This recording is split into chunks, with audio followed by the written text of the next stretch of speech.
الحمدللہ رب العالمین والصلاة والسلام علی سید الانبیاء والمرسلین۔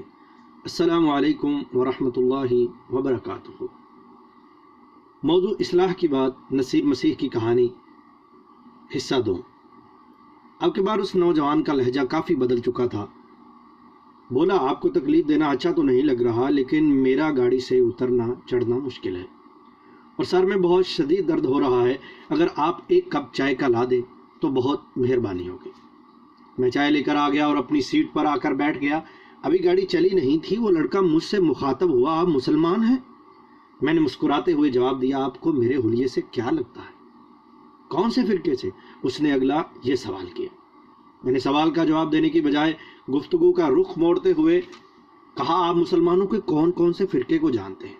وہ بولا، بہت سے فرقوں کو جانتا ہوں، لیکن آپ تھوڑے مختلف لگ رہے ہیں، اس لیے پوچھا۔ اوہ! میں نے حیرت بھرے انداز میں پوچھا، مختلف کیسے؟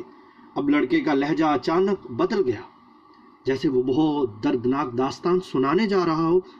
میرا نام نصیر مسیح ہے، میرا تعلق حیدرآباد سے ہے۔ مجھے مسیحیت یعنی نصرانیت، کرسچن مذہب کی بہت سی باتوں پر اعتراض ہے، خاص کر تخلیق پر، یعنی 3 خداؤں پر ایمان لانے پر۔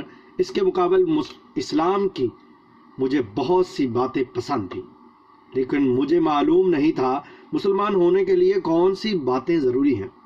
میرا مسلمان ہونے کا کوئی زیادہ خیال تو نہیں تھا، لیکن پھر بھی میں قریبی مسجد معلومات حاصل کرنے کے لیے چلا گیا۔